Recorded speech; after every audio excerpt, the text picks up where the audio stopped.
যেদিন আমার মন ভালো থাকে বা কোনো কিছু রান্না করার খুব ইচ্ছা থাকে, সেদিনকে আমি এক হাতে অনেকগুলো রান্না করে ফেলতে পারি।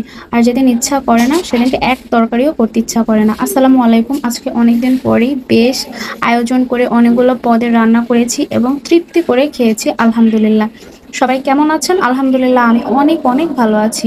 তো এই যে সকাল সকাল এখানে বেশ কিছু খাসির মাংস আনা হয়েছে, আর এই মাংসগুলো একদমই ফ্রেশ, আর এখানে একদম আমার পছন্দের পিসগুলো ছিল। আর আমি এটা ম্যারিনেট করে রাখছি বেশি করে পেঁয়াজ, হলুদ, মরিচ, ধনিয়া, একটু গোলমরিচের গুঁড়া। যেহেতু খাসির মাংসে একটা গন্ধ বের হয়, সেজন্য আমি সবসময় চেষ্টা করি একটু গোলমরিচের গুঁড়া দেওয়া। আবার অনেক সময় আছে আমি টক দইও দিয়ে থাকি, তবে আজকে টক দই দিব না, আজকে একদম ঘরোয়াভাবে রান্না করব। তো এটা আমি বেশ আধা ঘন্টা আগে ম্যারিনেট করে রেখে দেবো, তাই খুবই ভালো করে আর কি এই কাজটা করতে হবে। আর আমি এখানে বাটা ঘষার মধ্যে দিয়েছি জিরা বাটা, আদা বাটা, রসুন বাটা, পেঁয়াজ বাটা, আর শুধু কাঁচা পেঁয়াজ দিয়েছি। আর কিন্তু বাটা ঘষা আমি আর দিইনি।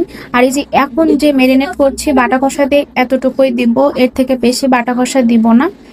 আমি তেলের উপরে কোনো বাটা ঘষাই দিব না, জাস্ট তেলে পেঁয়াজ দিয়ে এই ম্যারিনেট করা মাংস আর কি আমি অনেকক্ষণ ধরে কষিয়ে কষিয়ে রান্না করব। তো এই কাজটা করলে কিন্তু মাংসের টেস্টটা অনেক বেশি ভালো আসে। যারা এইভাবে রান্না করে খান তারা তো জানে না, যারা জানেন না তারা এই টিপস অনুযায়ী রান্না করে খাবেন, অনেক বেশি মজা লাগবে। আমি খাসির মাংস সবসময় এভাবে রান্না করি, কিন্তু গরুর মাংস কিন্তু আমি এভাবে রান্না করি না। জাস্ট আমি সবকিছু একসঙ্গে দিয়ে সঙ্গে সঙ্গে আর কি চুলাতে উঠিয়ে দিই। আর গরুর মাংস তো যেমন তেমন করে রান্না করলেই মজা লাগে, কারণ এটাতে কোনো গন্ধই নেই, খেতে খুবই ভালো লাগে সবসময়। আচ্ছা, আমি এখানে কিছু বাইম মাছ, এগুলো তো আমরা বলি বাইম মাছ, আপনারা কি নামে ডাকেন এই মাছটাকে? মাছ কিন্তু আমার অনেক বেশি পছন্দ, কিন্তু এই মাছটা পাওয়াই যায় না। তো এই মাছটা আমি লবণ দিয়ে খুব ভালো মতো ধুয়ে নিচ্ছি, এটা আলু দিয়ে ভুনা করবো। আর সাথে ছিল কিছু চিংড়ি মাছ, ওই চিংড়িগুলো সেদিনকে ভাইয়াটা পাঠিয়েছিল, ওই চিংড়িগুলো আর কি আজকে আমি কিছুটা ভুনা করব। টাটকা চিংড়ি মাছ ভুনা খেতে কিন্তু বেশ ভালোই লাগবে।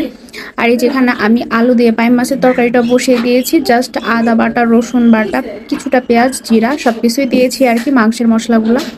তো এভাবে রান্না করলে কিন্তু এটা অনেক বেশি খেতে মজা লাগে।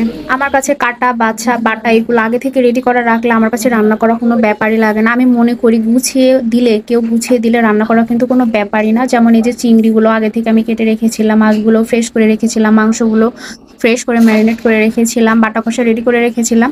এই জন্য আর কি ঝটপট আমি একটার পর একটা রান্না করে ফেলছি, এতে কিন্তু কোনো ঝামেলাই হচ্ছে না।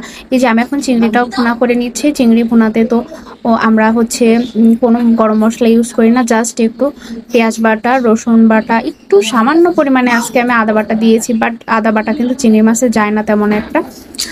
আর কি আজকে আর কি দেখা যাক কেমন লাগে খেতে। তো এখানে আমি একটু পরিমাণ টমেটো সস দিয়েছি, আর টমেটো সস না থাকলে টমেটো দেওয়া যায় কেটে আর কি। আর এই যে পাশের চুলায় আমি কিন্তু মাংসটাও কষিয়ে নিচ্ছি এক এক করে। মাছের আইটেমগুলো যেহেতু খুব বেশি টাইম লাগে না, মাছগুলো আমি ঝটপট রান্না করে মাংসটা আমি প্রায় শেষের দিকেই বসিয়ে দিয়েছি। যেহেতু মাংসটা কিন্তু আস্তে আস্তে কষিয়ে কষিয়ে রান্না করলে কিন্তু খেতে মজা লাগে। খাসির মাংস হোক গরুর মাংস হোক, যত বেশি কষাবেন ততই কিন্তু টেস্টটা ভালো লাগে। আমি অনেককেই দেখি যে একদম কড়াই ভর্তি পানি দিয়ে দেয় প্রথমে, কিন্তু এই মাংসের কিন্তু ভেতরে কোনো স্বাদ বা টেস্ট লাগে না। মাংসটা যত বেশি কষানো হবে ততই কিন্তু খেতে মজা লাগবে। আমি যে মশলাপাতি খুব বেশি দিয়েছি তা না, কিন্তু এটা আমি একটু লো ফ্লেমে একটু সুন্দর মতো কষিয়ে নিব। আচ্ছা, এই যে সবই তো দেখছি মাছ মাংস, তো ভাবলাম পরে যে একটু শাকের আইটেম করা যাক। তো এখানে আমি লবণ দিয়ে আর একটু কাঁচামরিচ দিয়ে আর রসুন দিয়ে একটু মিশানো শাক আমি করে নিয়েছিলাম। তো আলহামদুলিল্লাহ এগুলোই ছিল আজকে দুপুরের রান্না বান্না। তো সবকিছু রান্না বান্না করে একদম টেবিলে নিয়ে খেতে বসে গিয়েছি। তো আজকে আমি এই যে শাক ভাজি দিয়ে প্রথমে শুরু করলাম, সবজি দিয়ে শুরু করা উচিত, কারণ খাবার আগে, মাছ মাংস খাওয়ার আগে সবজিটা খেলে পেটটাও অনেকটা ভরা লাগে, আর যে অতিরিক্ত খাওয়ার চাহিদা থাকে সেটাও থাকে না। যাই হোক, সবজি দিয়ে আলহামদুলিল্লাহ এটা মেশানো শাক ছিল, এটা কিন্তু খেতে অনেক বেশি মজা ছিল। আর এই যে চিংড়ি মাছটাও অনেক বেশি মজা ছিল। চিংড়ি মাছটার গ্রেভিটা দিয়ে ভাত মেখে খেতে খুব ভালো লাগছিল।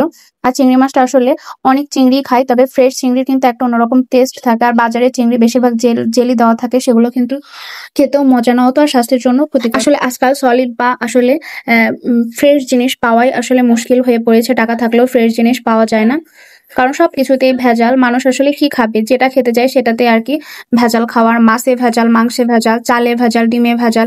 মানে আমাদের যে প্রতিদিন এক একটা রোগ বাড়ছে বা সৃষ্টি হচ্ছে, সবকিছু কিন্তু খাদ্যের কারণে। খাদ্যটা যদি ফ্রেশ হতো তাহলে এত আমরা অসুস্থ হতাম না। আমরা কি আর খাই? আমরা যেগুলো খাই সেগুলো যে অনেক বেশি খারাপ খাবার সেটা না, বাট আমাদের ফরমালিন থাকে বেশি খাবারের সঙ্গে, এজন্য আমরা অসুস্থ হয়ে যাই।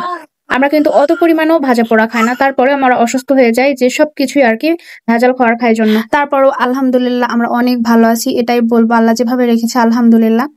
সামনের দিনগুলোর জন্য আল্লাহ সুন্দর রাখে, সবাইকে হেফাজত করে এই দোয়া করি।